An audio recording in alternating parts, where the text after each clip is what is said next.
बिस्मिल्लाहिर्रहमानिर्रहीम। मेरे अज़ीज़ हमवतनों, अस्सलाम वालेकुम। देखिए जी, आज हमारे पास ये राव साहब तशरीफ़ लाए हैं। अस्सलाम वालेकुम राव साहब, क्या हाल चाल है? और आपका क्या इसमें ग्रामी? अशरफ अहमद। ये टेक्निकल हैं जी, शेख अशरफ अहमद साहब। जी, अब आप पूछिए जी, क्या पूछना चाह रहे हैं? ये जो हाइड्रोजन है, ये कूल डाउन करने से जो डिज़ाइन क्राइटेरिया है हमारे ब्लॉक का, तो ये कूल डाउन करने से ये आपके ऑयल के जो है लाइफ को, ड्यूरेशन, टाइम कैसे बढ़ा रहा है? Very good question. देखिए, अभी आपका इंजन जो है 18% फ्यूल बर्न कर रहा है, पेट्रोल, ठीक है। तो जब हाइड्रोक्सी की मिक्सिंग कर दी जाती है या HHO गैस दी जाती है इंजन को, तो इंजन जो है 100% फ्यूल की बर्निंग करता है, ठीक है। जब 100% फ्यूल बर्न होता है तो इंजन का कार्बन भी बर्न आउट हो जाता है। इसका मतलब ये है कि सडनली 100% फ्यूल बर्न हुआ, ठीक है। पहले क्या हो रहा था कि जी 18% फ्यूल बर्न हुआ और उसके बाद जनाब 82% फ्यूल जो है वो कुछ तो कार्बन वहीं चैम्बर के अंदर बिल्टअप कर देता है और कुछ सलेंसर में जाके जलता है, ठीक है। तो वो कार्बन जो है वो मिक्सअप होता रहता है इंजन ऑयल के अंदर, ठीक है। जब इंजन आपका हीटअप होगा तो इंजन ऑयल भी हीटअप होगा उसका भी एक टेम्परेचर जी। तो इंजन ऑयल में अगर कार्बन मिक्सअप वैसे ना भी हो, लेकिन ओवर हीटिंग की वजह से वो खुद कार्बन बिल्टअप कर देता है, ठीक है। तो कूल रनिंग की वजह से उसकी लाइफ इसलिए बढ़ती है कि इंजन ऑयल आपका खौलता ही नहीं है, ख़राब होने की पोजीशन में आता ही नहीं है।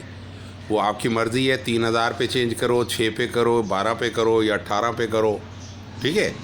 जब तक इंजन ऑयल की लुब्रिकेशन कायम है उस वक्त तक चेंज करना तो हमाकत है। तो मेरी नज़र में तो ये है कि अगर आपने अच्छा ऑयल डाला है तो 3000 के बजाय कम से कम 10-12 हज़ार किलोमीटर चलने के बाद चेंज करें।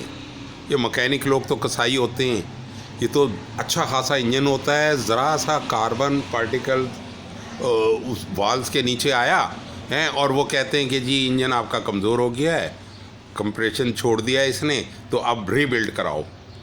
ये सारी ख़राबियाँ इस मामूली सी ये HHO किट की बदौलत जो है ना, ये दूर हो जाती हैं।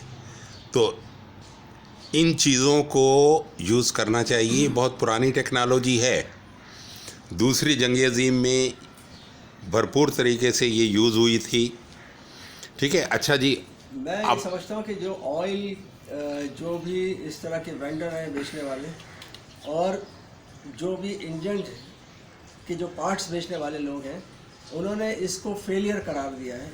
इसी वजह से कि उनकी ज़्यादा बात सुनी जाती है कि वो बड़े बड़े कॉन्फ्रेंस करवाते हैं, सेमिनार करवाते हैं और उस पर ये रिकमेंड करते हैं कि ऐसी चीज़ें लगाने से आपके मतलब जो है उसके ये इफेक्ट आते हैं, उस पर ये इम्पेक्ट होता है इंजन पे और वो इंजन वीक हो जाता है।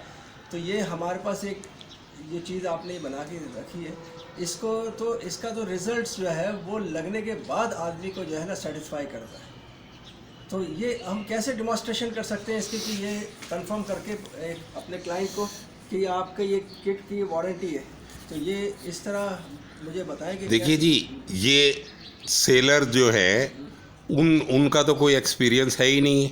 उन्हें तो ये नहीं पता सिंथेटिक ऑयल कौन सा होता है और कौन सा अच्छा है कौन सा बुरा है। वो तो अपनी चीज़ बेचते हैं, अपनी दही को। सेलर की बात कर रहे हैं, जो ऑयल बेच रहे हैं, उन्हें भी कोई तजर्बा नहीं होता, ठीक है। लेकिन जो गाड़ी के मैनुअल बुक के हिसाब से जो रिकमेंडेशन होती है वो भी तो मैटर करती है। तो वो भी तो मैन्युफैक्चरर ने कोई ना कोई तो ख़रीदना है, उसके भी 1000 वेंडर होते हैं। कोई कहता है कार्लटेक्स का लो, कोई कहता है शेल का लो, कोई है उन्होंने जिसको रिकमेंड कर दिया। तो इस पे इंजन डिज़ाइन है, मैं वो बात कर रहा हूँ जो जापान आप इंजन को क्या समझते हैं? मेरी नज़र में ये इंजन जो कि 200 साल पहले बना, आज भी साइकिल के पंप से ज़्यादा इसकी वैल्यू नहीं है। ये सिर्फ एक पिस्टन है जो क्या नीचे ऊपर हो रहा है, बस। आगे इन्होंने क्रैंक शाफ्ट लगा के उसे रोटेशन में ले आए, कुछ नहीं है, ये बेसिक वो है आपको ये। आपको इस बारे में बताया कि ये कंबेशन के अंदर जो फ्लेम होता है, जो प्लग के साथ फ्लेम बनता है फ्यूल के साथ, तो जब ये जो आपका हाइड्रोजन साथ शामिल होगा इसके फ्यूल इंजेक्ट करने के साथ, तो ये ब्लू फ्लेम कर देगा उसको। और वो डिज़ाइन उस पर ब्लॉक है हमारा, जो वाटर बॉडी भी है, सारी चीज़ें हैं उसके अंदर। तो ये सारी चीज़ें क्या ओवरहीट होने से बच जाएंगी? ओवरहीट नहीं होती, यही तो समझने की बात है ना। ये टेक्नोलॉजी आपके इंजन को कूल डाउन करती है, कम से कम 100 डिग्री फ़ारेनहाइट जो है कम कर देगी। अगर आपने ये किट लगाई तो आप समझ लीजिए कि अगर आपने 15-20 किलोमीटर चला भी ली गाड़ी, तो आप सिलेंसर को ऐसे छू सकते हो, आपका हाथ नहीं जलेगा। समझ आई? ये क्वेश्चन आ रहा है, तो ये इतनी अगर इम्पोर्टेंस है इसकी, तो कंपनी ने क्यों नहीं लगाई है? जी, ये भी अच्छा क्वेश्चन किया आपने। इतनी ही कोई एफिशिएंट है तो कोई कंपनी ने- ऑयल माफिया भी तो है। आपको पता है, जिस वक्त ये कंबशन इंजन बना था तो साइंटिस्टों को 25-26 केमिकल दिए गए थे कि जी टेस्ट करो। उसके अंदर पेट्रोल भी एक उम्मीदवार था और हाइड्रोजन जो कि पानी से ली गई थी वो भी एक उम्मीदवार थी। ठीक है, तो साइंटिस्टों ने हाइड्रोजन को पास कैटेगरी में रखा था और ये पेट्रोल को फेल कैटेगरी में डाला था। लेकिन उस वक्त चूँकि अमेरिका में तेल निकल आया था या निकलने की उम्मीद थी, तो अमेरिकन प्रेसिडेंट ने कहा कि नहीं, इसको पेट्रोल पे सेव करना है। और सुनिए, अमेरिका की बहुत बड़ी कंपनी है फोर्ड, उसने 85 साल पहले एक ऐसा कार्बोरेटर बना लिया था कि वो उनकी फोर्ड पिकअप, इतनी बड़ी पिकअप को 1 गैलन में बजाय 40-45 किलो वो मील चलाने के, वो तकरीबन 70-80 मील चला रहा था। तो पूरा बैज उन्होंने सोल्ड भी कर दिया उन नए उसके साथ। अच्छा, अब क्या हुआ कि जब हुकूमत की नोटिस में आई बात, या किसी ने मजबूर किया, जो भी ऑयल के इजारादार हैं, तो फोर्ड कंपनी ने अपने सारे कस्टमर्स को या क्लाइंट्स को एक लेटर लिखा कि भाई हमारे इंजीनियर्स कहते हैं कि ये जो हमने मॉडिफिकेशन की है ना, नया इंजन वो लगाया है कार्बोरेटर, इसकी वजह से इंजन हीट अप हो रहा है। तो आप लोग 1 बाय 1 आते जाओ और हम आपको चेंज करके ओरिजिनल जो कार्बोरेटर है वो लगा देंगे। तो जब उन्होंने सारे कार्बोरेटर वापस ले लिए, तो फिर ये नहीं किया कि शेल्फ में रख दिए। ठीक है, उन्हें एक मैदान में डाला और बुलडोज़र फेर के उनका नामो निशान मिटा दिया गया।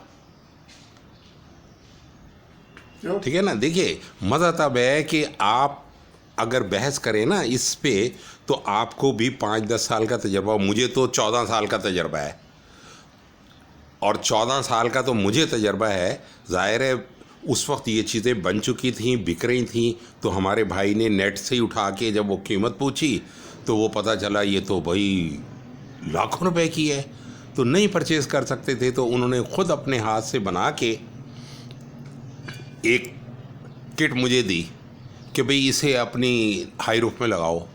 मैंने हाई रूफ में लगाई तो मेरे तो ऊपर से गुज़र गई कि भाई ये क्या चीज़ है। तो मैं अपने मैकेनिक के पास ले गया। तो मैकेनिक ने क्या किया, एक लंबा राउंड लगा के आया 20-25 मिनट, और आके मुझे कहा, ज़फ़र भाई आपकी गाड़ी बहुत लाइट चल रही है।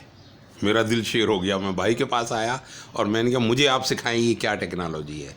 तो भाई मेरे उस्ताद वो हैं इंजीनियर कमर ख़ान, मैकेनिकल इंजीनियर हैं। ठीक है, उन्होंने मुझे, वो आज भी मुझे टीच करते हैं। ठीक है, तो ये बहुत बहुत यूज़फुल टेक्नोलॉजी है। हाँ, एक चीज़ मैं आपको बताऊं, पाकिस्तान में इस टेक्नोलॉजी को लोग समझते हैं फ्यूल सेवर है, ये लगा लो तो बस पानी पे गाड़ी चलती रहेगी, आपको फिर वो फ्यूल डालने की ज़रूरत नहीं है। नहीं, हाँ, आपकी बात सही है। ये कंजप्शन जो है आपका फ्यूल का जो है ना, वो भी इससे चेंज होगा। और दूसरा ये कि ये टेक्नोलॉजी ऐसी है कि जो कंबशन के अंदर जो फ्लेम है उसको कूल डाउन करके रखना चाहती है, बस कि आप जितना अच्छा, कूल डाउन कैसे हुआ? देखिए, ये हाइड्रोजन जो है ये सेल्फ रिन्यूएबल चीज़ है। जैसे समुंदर का पानी भाप बन के उड़ता है और बादल बनते हैं और वो किसी पहाड़ से या उससे टकरा के बारिश होती है, evaporations का अमल जिसको ठीक है, और वो वापस आता है। इसी तरह जब हाइड्रोजन इंजन के अंदर बर्न होती है तो बर्निंग के फ़ौरन बाद ये पानी में कन्वर्ट हो जाती है, ठीक है। और जब इंजन जो है आग की भट्टी है उसके ऊपर पानी का जाना वो जनाब स्ट्रीम बना देता है। असल में वीडियो लंबी हो गई, इसे सेव करना मुश्किल होगा। और दूसरा पार्ट, अच्छा ठीक है, बहरहाल नहीं सुनो सही। तो जब पानी के चंद बुखारात इंजन में गिरते हैं ना तो स्टीम बनती है। अब वो स्टीम क्या करती है, वो स्टीम निकलती भी हमें नज़र भी आती है सिलेंसर से। जब हम नई गाड़ी खरीदते हैं उस वक्त भी तो यही होता है ना, मॉइस्चर आता है उसके अंदर, ठीक है ना। कहाँ से आता है वो, क्यों आता है? कंबशन की वजह से ही आता है। नहीं, कंबेशन की वजह से कैसे आ सकता है? कंबेशन की वजह से नहीं आता। असल में ये जो फ्यूल है, पेट्रोल, डीजल, ये इसके अंदर बहुत ज़्यादा हाइड्रोजन होती है। बल्कि आप यूँ समझिए कि अगर इस दुनिया में या कायनात में कोई भी चीज़ बर्नेबल है तो वो सिर्फ हाइड्रोजन है। अगर आप पत्ते को जला सकते हो, माचिस की एक तीली को जला सकते हो, तो ये उसमें हाइड्रोजन है जो जलती है, ठीक है। ठीक है। तो इसलिए ऐसा होता है। अच्छा, ये अभी आप बताएं, आप वो क्या कह रहे थे कि लगाने का बात कर रहे थे? हाँ, एक सेकंड मैं इसे क्लोज कर दूँ, ये बहुत लंबी हो गई, लोग देखेंगे नहीं। चलें, फ़ी अमान अल्लाह जी, मासलामा, पाकिस्तान जिंदाबाद।